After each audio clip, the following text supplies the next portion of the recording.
Au nom du Père et du Fils et du Saint-Esprit, ainsi soit-il. Mes bien chers frères, comme vous l'aurez compris, aujourd'hui, un jeune garçon qui venait dans le temps très régulièrement dans cette chapelle avant que ses parents ne choisissent un autre lieu d'habitation, mais il vient de temps en temps. Donc ce jeune garçon, Mathias, a décidé, a demandé à ses parents de pouvoir faire sa première communion ici. Et nous en sommes reconnaissants à Mathias et à ses parents, parce que c'est toujours une grande joie que d'accueillir cette cérémonie et de réveiller en nous la ferveur de notre propre première communion. Mathias, il y a maintenant plusieurs dizaines d'années, vos parents se sont rencontrés et ils ont décidé de se marier. Et au moment où ils envisageaient de se marier, je pense bien sûr, et après, ils espéraient, ils se demandaient si le bon Dieu leur donnerait des enfants. Ils ne savaient pas du tout combien, lesquels. Maintenant, ils savent. Et vous êtes le petit dernier. Et s'ils ont voulu avoir des enfants, c'est bien sûr parce que le bon Dieu l'a demandé. Au tout début de l'histoire, il a dit aux hommes et aux femmes, « Croissez et multipliez-vous ». Mais c'est aussi parce que ils espéraient qu'un jour, ils se retrouveraient au ciel entourés d'enfants, de leurs enfants. C'est pour ça qu'ils se sont mariés, vos parents. C'est pour ça que vous êtes là, Mathias. C'est parce que vos parents veulent un jour se retrouver au ciel, non seuls, non l'un et l'autre, mais avec vous. Et c'est pour ça aussi que, juste après vous avoir donné la vie du corps, c'est-à-dire juste après le jour de votre naissance, très vite après, ils ont décidé de vous donner la vie de l'âme. Il se trouve que j'ai eu la joie de le faire. Ils vous ont donné le baptême. Parce qu'ils ne voulaient pas que vous ayez une vie, la vie du corps, sans la vie de l'âme. Pourquoi ? Parce que s'ils ne vous donnaient pas la vie de l'âme, comment pourriez-vous un jour vous retrouver au ciel ? Alors ils n'ont pas attendu. Et ils étaient tout contents. Parce que quand un enfant naît de ses parents, il lui donne la vie du corps, mais il faut le dire, il lui donne la mort de l'âme, par le péché originel. Alors il se rattrape ensuite en lui donnant le baptême. Et puis, ils ont veillé à ce que vous receviez une éducation chrétienne. Vous savez, Mathias, vous avez été dans des écoles où l'on apprenait le bon Dieu. Vous avez reçu le catéchisme. Et vous les voyez, quand vous étiez enfant, s'approcher de la table de communion, et petit à petit est né en vous le désir. Bien sûr, vous avez servi la messe, mais c'était autre chose. Vous attendiez, vous espériez. Alors, le catéchisme vous a appris les vérités nécessaires pour pouvoir communier, et ensuite vous avez fait mercredi une récollection. On a veillé à ce que vous soyez prêts, à ce que vous appreniez les cérémonies. Et dans un instant, vous allez faire votre première communion. Mathias, je pense qu'il n'y a pas beaucoup de gens ici qui ne se souviennent pas de leur première communion. Moi, qui suis très très très vieux, je m'en souviens. Alors vous vous en souviendrez. Parce que c'est un jour très très important dans la vie. Je vous demande, s'il vous plaît, Mathias, comme je vous l'ai dit tout à l'heure, de bien sûr faire attention à la façon dont vous vous tenez. On vous a appris comment venir communier. Mais le plus important, c'est pas ça. Le plus important, c'est pas la fête, c'est pas les décorations, c'est pas le prix Dieu. Le plus important, c'est pas que vous fassiez tous les gestes. Si vous faites une bêtise dans la cérémonie, c'est pas grave. Le plus important, c'est que vous la viviez au fond de votre cœur. Et je vous demande, Mathias, s'il vous plaît, que ce jour, comme tous les autres jours de votre première communion, vous soyez très recueillis dans votre cœur. Bien sûr, il y a plein de gens qui sont venus vous voir, vous êtes contents, il y a sans doute votre parrain, votre marraine, il y a votre famille, mais le plus important, c'est que vous viviez ça avec notre Seigneur Jésus-Christ et avec la très sainte Vierge Marie dans votre cœur, dans le fond de votre cœur. Que les choses se passent tout au fond, en silence, dans un endroit où personne ici n'a accès. Il se passe des choses dans votre cœur, votre petit cœur de garçon chrétien, Mathias, des choses que personne ne peut dire. Le Père, le Fils et le Saint-Esprit se regardent et s'aiment dans votre cœur. Et ils vous disent quelque chose, et vous avez quelque chose à leur dire pendant ce jour. Et nous, il ne faut pas qu'on regarde ça, ça ne nous regarde pas. En revanche, je vous demande vraiment de passer ce jour dans un esprit de prière. C'est normal que vous soyez un peu forcément distrait par ceci, par cela. Vous aurez la joie de retrouver vos amis, vos parents, des gens qui viendront vous encourager, vous féliciter. Vous aurez peut-être des cadeaux, il y aura un bon repas. Ce sera la fête. Et il faut vous laisser aller à cette fête, bien sûr, mais ne pas vous distraire trop et rester bien recueillis, parce que de la façon dont vous vivez cette journée va dépendre toute votre vie ensuite. De la façon dont vous recevez la communion dans le recueillement, bien occupé du bon Dieu qui est dans votre âme. Pour ça, il faut parfois fermer les yeux. Sans qu'on ferme les yeux, on n'y arrive pas toujours. La façon dont vous vivez cette première communion va dépendre tout le reste de vos communions dans votre vie. Alors, il ne faut pas pour autant sentir une pression. Non, pas du tout. Vous faites les choses tranquillement, mais avec application.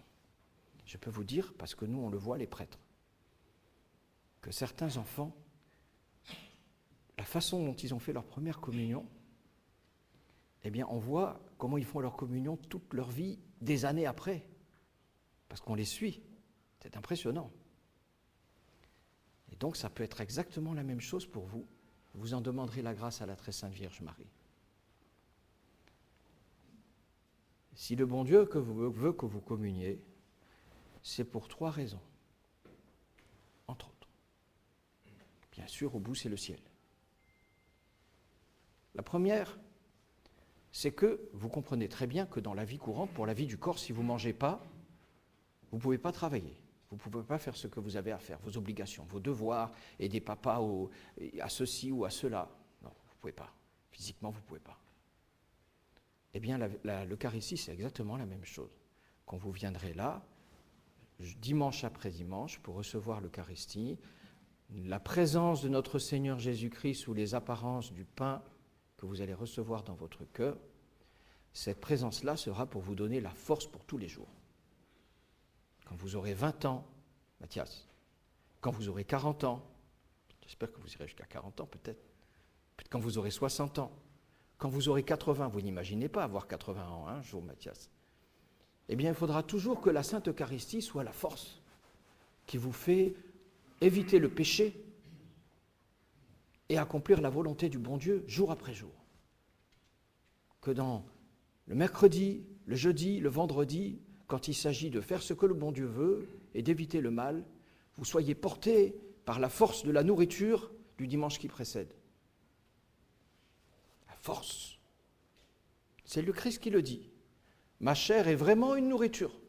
Vraiment. C'est-à-dire ce qui donne la force. La deuxième chose que le bon Dieu va vous donner, Mathias, c'est quoi? C'est que toute votre vie, vous aurez besoin de lutter contre une chose qui s'appelle le laisser-aller. Laisser-aller. Pas faire d'efforts, comme disent vos parents. Laisser-aller, c'est la dolce vita. On est paresseux, on ne fait pas d'efforts, on ne fait pas de sacrifices, on ne se renonce pas. Il faut lutter pour ça.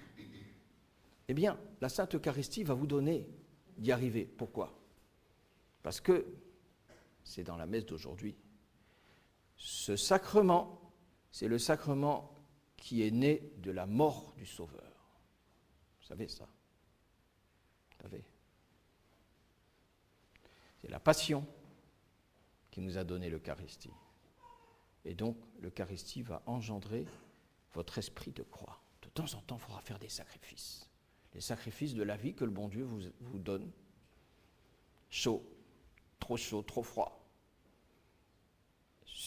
Échec mauvaise note à l'école, mauvais comportement des camarades, paroles blessantes venant de votre entourage, souffrance physique, maladie, tout ce que la vie peut nous apporter, Mathias. Il faudra l'accepter. Et puis parfois offrir des sacrifices volontaires, comme on vous a appris à la croisade eucharistique. Des sacrifices. Sans sacrifice, on ne peut pas vivre. On devient un mollusque. Et la Sainte Eucharistie vient nous donner la force. Bien sûr qu'ils doivent être raisonnables, mais on sent très bien qu'il faut qu'il y en ait toujours un peu pour nous éviter de glisser. L'Eucharistie. C'est là où vous trouverez la force. Je me sacrifiais jeudi, je pense à la communion de dimanche dernier, et je prends la force. Et la troisième chose que le bon Dieu va vous donner, c'est que tous ceux que vous aimez, Mathias, vous savez que vous avez besoin de les voir. Quand vous êtes éloigné de vos parents, de vos frères et sœurs que vous aimez tant, de vos camarades, de tous ceux que vous aimez, vous avez beau penser que vous pensez à eux et qu'ils pensent à vous, c'est bien ça, mais on a besoin de se voir. On a besoin de se voir, de se parler. Et là, c'est la même chose pour notre Seigneur. Il vous aime, Mathias. Il vous aime. Et vous l'aimez. Et vous savez qu'il est en vous, si vous êtes en état de grâce, et sans doute vous l'êtes. Mais on sait qu'il est là, mais on ne le voit pas. Et dans la communion, il vient, sous la forme, sous les apparences d'un peu de pain. Puis vous savez qu'il n'y a plus de pain, hein, ça vous savez. Sous les apparences du pain, il est là. Et vient dire, Mathias, comme je t'aime, j'ai envie d'être avec toi. Alors, vous devez le recevoir avec un immense respect. Ce n'est pas un copain, c'est un frère et un ami. Et donc vous le recevez dans le recueillement et vous dites, Seigneur Jésus, tout à l'heure vous allez recevoir pour la première fois. J'ai besoin de savoir que vous êtes là de temps en temps. Et je sais que vous êtes là toujours avec moi, avec l'état de grâce, mais dans l'Eucharistie, vous êtes là avec votre vrai corps et votre vrai sang. Je le crois. Alors vous allez lui parler doucement dans le creux de votre âme et lui dire ce que vous avez à lui dire. Lui confier tout et le regarder vous aimer. Et vous allez l'aimer lui aussi. Comme votre maman, comme votre papa. Vous savez, Mathias, vous êtes comme tous les garçons, hein. De temps en temps, vous vous plantez de votre maman et vous la regardez. Et elle vous regarde. Il faudra faire la même chose avec le bon Dieu. Vous la regardez, vous le regardez, il vous regarde. Et c'est tout. C'est l'action de grâce. Il veut être avec vous. C'est lui-même qui le dit dans l'évangile d'aujourd'hui. Celui qui mange de ce pain, je viendrai en lui et je ferai en lui ma demeure. Voilà, troisième raison. Alors Mathias, tous les gens qui sont là autour de vous, ils vont faire comme vous allez faire. Vous allez prier. Ça va être ça, votre journée aujourd'hui, Mathias. Ils vont prier pour vous, pour que ce grand jour de votre première communion, ça soit un jour de grande ferveur et que vous fassiez ce pourquoi vos parents se sont mariés. Ils se sont mariés pour que vous preniez le chemin du ciel. Soyez content, Mathias, d'être né dans une famille chrétienne. Remerciez toujours le bon Dieu, remerciez la Sainte Vierge Marie de ce qu'il vous a acheminé jusqu'à ce jour, parce que ça veut dire qu'il veut qu'un jour vous alliez au ciel avec Roland, avec Héloïse, avec Gabriel, avec votre papa, votre maman, tous ceux que vous aimez. C'est pour ça qu'aujourd'hui vous êtes là. Ainsi soit-il. Au nom du Père et du Fils et du Saint-Esprit, ainsi soit-il.